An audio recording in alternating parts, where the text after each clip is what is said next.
पिछले 10 सालों से हरियाणा में 10 लोकसभा कंस्टिट्यूएंसी हैं। पिछले 10 सालों से आप 10 की 10 सीट बीजेपी के 10 लोकसभा एमपीज को दे रहे हो, 10 बीजेपी को जिता के भेज रहे हो। मैं आपसे पूछना चाहता हूं, इन 10 लोगों ने पिछले 10 साल में आपके लिए क्या करा? कोई एक काम करा हो तो मेरे को बता दो, मैं राजनीति छोड़ दूंगा। कोई एक काम इन 10 लोगों ने करा हो? कोई काम नहीं करा इन लोगों ने, 10 के 10 ने। ये आपके लोकसभा, आपके एमपी नहीं है, ये बीजेपी के एमपी हैं। ये आपके लिए काम नहीं करते, ये बीजेपी के गुलाम हैं। बीजेपी कहती है उठ तो उठते हैं, बीजेपी कहती है बैठ तो बैठते हैं। आपके ऊपर इतनी मुसीबतें आई 10 साल के अंदर, कहां थे ये लोग? हमारी हरियाणा की पहलवान बेटियां, उनके ऊपर अत्याचार किए गए, उनके साथ गलत काम किया गया, उनके साथ छेड़छाड़ की गई। जब वो धरना प्रदर्शन करने के लिए दिल्ली गई तो उनको लाठियों से पीटा गया। मैं गया था उनके पास जंतर मंतर पे उनका साथ देने के लिए। आपके 10 एमपी कहां थे? तालियां बजा रहे थे जब आपकी बेटियों के साथ छेड़छाड़ की जा रही थी। घर में बैठ के पार्टी कर रहे थे, तालियां बजा रहे थे जब आपकी बेटियों को छेड़ा जा रहा था। अभी जब आप किसान, हरियाणा के, पंजाब के किसान दिल्ली जाना चाहते थे, बॉर्डर के ऊपर उनको रोक लिया गया। क्या कसूर था जी किसानों का? यही तो कह रहे थे फसलों के पूरे दाम दे दो। मिलने चाहिए कि नहीं मिलने चाहिए पूरे दाम? फसल के पूरे दाम मिलने चाहिए नहीं मिलने चाहिए किसानों को? किसान कह रहे थे फसलों के पूरे दाम दे दो। क्या मिला बदले में?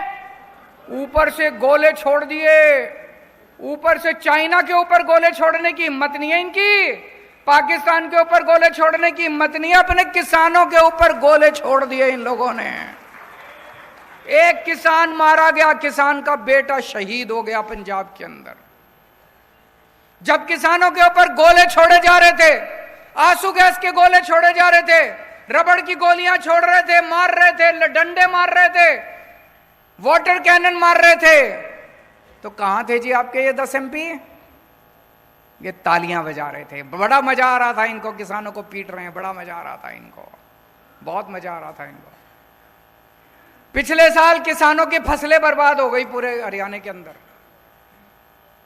पूरे हरियाणा के किसानों में तबाही मची हुई थी, फसलें बर्बाद हो गई, बेचारा किसान लुट गया।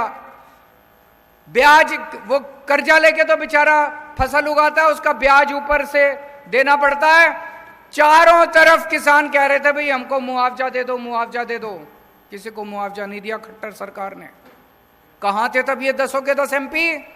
किसी ने आवाज नहीं उठाई आप लोगों की। जब बेरोजगार युवकों को पुलिस वाले दौड़ा दौड़ा के पीट रहे थे, डंडे मार रहे थे, बेरोजगार युवा नौकरी मांग रहे थे सड़कों के ऊपर, कहां थे आपके 10 के 10 एमपी? तालियां बजा रहे थे बेरोजगारी पे, आपकी बेरोजगारी का मजाक उड़ा रहे थे। और हद तो तब हो गई जब आपके बेरोजगार बच्चों को यूक्रेन भेज दिया खट्टर सरकार ने युद्ध के अंदर मरने के लिए। मेरे को तो रोना आ गया। अगर कहीं युद्ध हो जाए तो सारी दुनिया के देश अपने नागरिकों को वहां से निकालते हैं। इन्होंने, खट्टर सरकार ने बेरोजगार युवकों को, हरियाणा के बेरोजगार युवकों को बेवकूफ बना के और यूक्रेन भेज दिया मरने के लिए। और यूक्रेन से अब हमारे, मैं वीडियो देखता हूं, कई लोग कहते हैं अब मम्मी पापा मेरे को वापस बुला लो, मैं फंस गया यहां पे। कहां थे ये 10 के 10 एमपी? इस बार गलती मत कर देना भाई साहब, ये इस चक्कर में मत पड़ जाना हमने तो प्रधानमंत्री बनाना, प्रधानमंत्री बाकी बना लेंगे।